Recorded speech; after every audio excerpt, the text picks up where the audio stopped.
Okay, so the first chapter that we're using in Barnett's Finite Mathematics is Chapter 2, Functions and Graphs.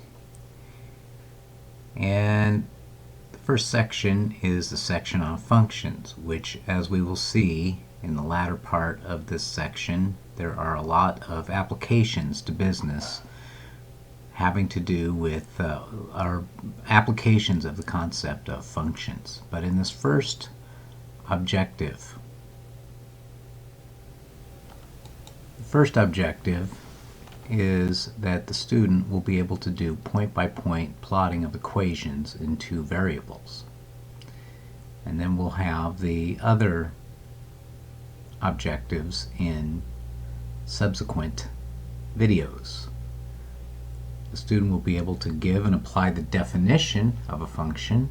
The student will be able to identify the domain and range of a function. The student will be able to use function notation. And lastly, applications.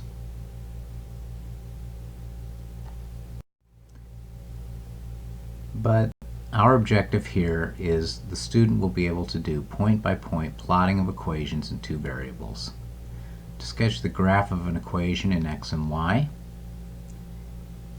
which ostensibly has to do something to do with function, we need to find ordered pairs that solve the equation and plot the ordered pairs on a grid, the xy plane. This process is called point-by-point plotting, or just point plotting.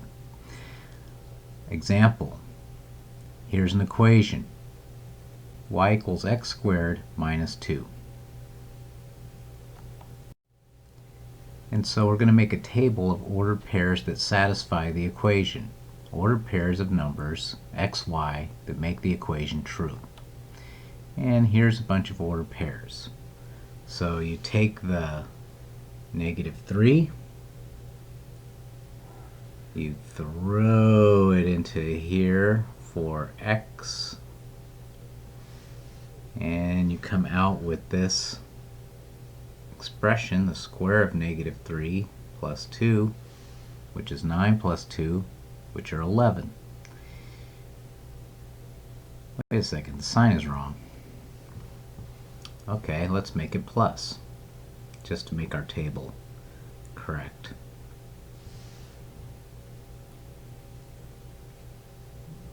Input a -2 and square and add 2, and you have 4 plus 2, which are 6. And you square all of these x values, -2, -1, 0, 1, 2. You square any of them and add 2, and you get these outputs.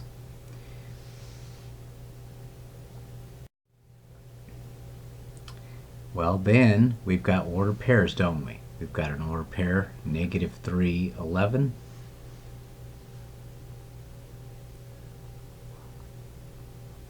-3, 11. And 5 more ordered pairs. Of course, we could make any number of ordered pairs. The choices of the x values were arbitrary. And then we'll connect the dots. We use as many ordered pairs as necessary to get a pattern that we can graph. So we end up with a bunch of points which suggest a continuous curve. -3, 11, of course, was the first one, and so it's going to be 1, 2, 3 across to the left, and 11 units up.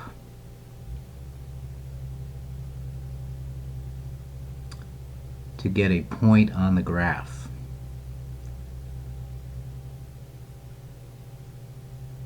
Let's see.